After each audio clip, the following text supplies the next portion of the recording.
नमस्कार नहीं welcome you to world affairs. मैं हूं प्रशांत धवन। नाउ रिसेंटली आपने सुना होगा कि आटा, पनीर, दही, बहुत सी आइटम्स अब अचानक से महंगी हो चुकी है क्योंकि सरकार ने अचानक से बहुत सी आइटम्स पर जीएसटी लगा दिया है। नाउ यहाँ पर आप देख पाओगे आर्टिकल है पे 5% GST on pre packed labelled food items.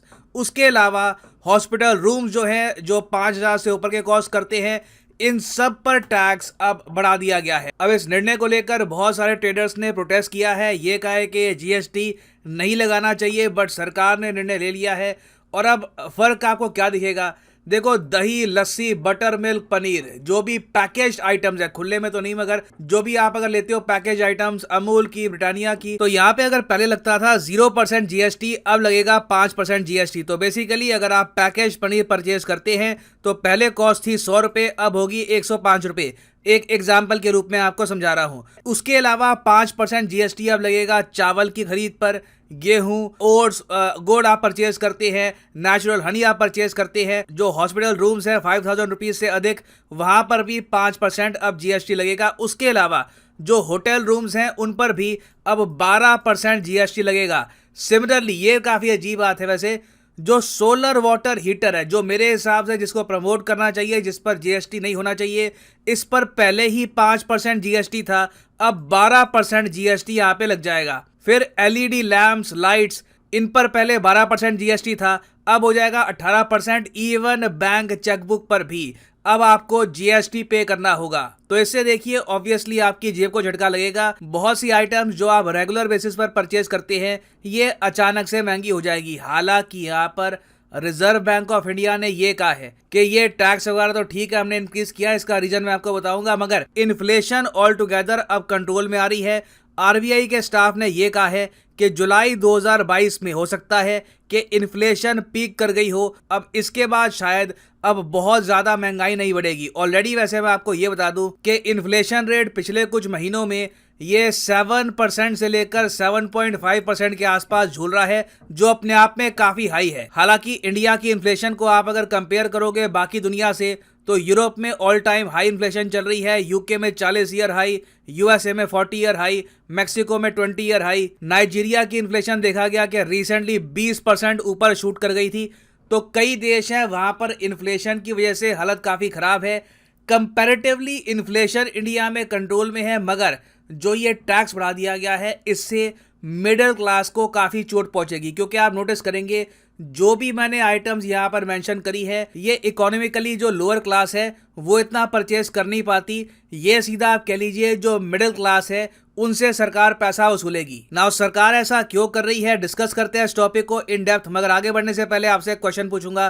Question यहाँ पर यह है कि जेरूसलम डिक्लेरेशन, ये आजकल न्यूज में है, आपको यह बताना है कि जेरूसलम डिक्लेरेशन इजराइल ने रिसेंटली साइन करी है किस कंट्री के साथ। ये है यहाँ पे आपकी ऑप्शंस, इंडिया, यूएसए, रशिया या फिर United Arab Emirates. Comment section में करिए उत्तर, सही आंसर आपको मिलेगा वीडियो के अंत में। और हाँ, यहाँ पर मैं ये भी ऐड कर दूं, यूजुअली आप देखोगे अनअकैडमी के कोर्सेज पर डिस्काउंट होता है 10% के आसपास का, मगर कई हफ्तों के बाद आता है एक फ्लैट 20% डिस्काउंट। और आने वाले कुछ दिनों तक ये सेल चलेगी, उसके बाद ये सेल खत्म हो जाएगी। और अभी कुछ दिनों तक ये सेल चल रही है जहां पर अनअकैडमी के सारे कोर्सेज पर आपको मिलेगा फ्लैट 20% डिस्काउंट।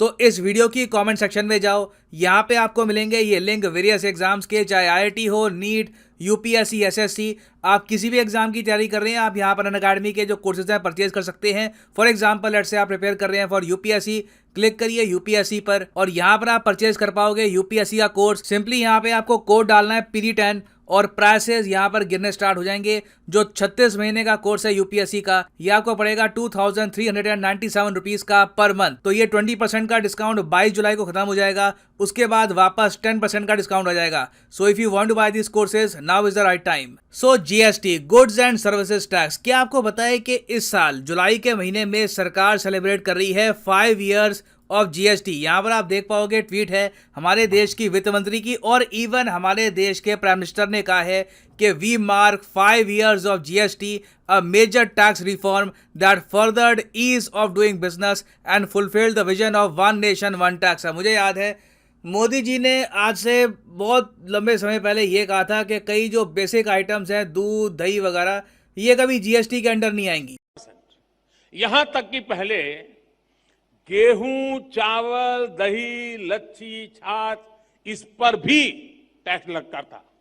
आज ये सब जीएसटी के बाद टैक्स फ्री हो गए। कुछ समय के लिए टैक्स फ्री रहा, मगर अब वापस इन पर टैक्स लग चुका है। और रीजन देखिए, आप सबको पता है क्या होगा। सरकार को अधिक रेवेन्यू चाहिए। अब मैं यहाँ पे आपको सिंपली ये कहूंगा, देखो, यूजुअली सरकार को जब क्विकली रेवेन्यू चाहिए होता है ना, तो सीधा टैक्स पड़ता है मिडिल क्लास पर। जो इकोनॉमिकली वीकर सेक्शन है, उन पे आप कितना टैक्स लगा लोगे, उन पर कितना बोझ आप डालोगे। ऑलरेडी वो संघर्ष कर रहे हैं। मिडिल क्लास के पास थोड़ा बहुत होता है, मगर वो जरा कंप्लेन भी नहीं करते। तो काफी बार देखा जाता है कि मिडिल क्लास पर ही ऐसे टैक्स लग जाते हैं। तो इवन दो सरकार के पास आप अगर देखो, जो ग्रॉस जीएसटी रेवेन्यू कलेक्शन है, ये अब लगातार 1,40,000 करोड़ के ऊपर जा रहा है। हर महीने की मैं बात कर रहा हूं। हमारी वित्त मंत्री जी ने ये कहा था कि अब तो 1,40,000 करोड़ रुपए तो अब रफ बॉटम बन गया है। हम टैक्स तो इसके ऊपर ही कलेक्ट कर रहे हैं। मगर प्रॉब्लम यह है कि कई जो हमारे राज्य हैं, ये केंद्र सरकार को कंप्लेन कर रहे थे कि देखिए, हमको ना काफी बार जो सप्लाई चेन में कई चीजें बनती हैं, जैसे दही हो गया, ये जो पैकेज आइटम्स हैं, इनमें हमको टैक्स मिलता नहीं है जो मिलना चाहिए।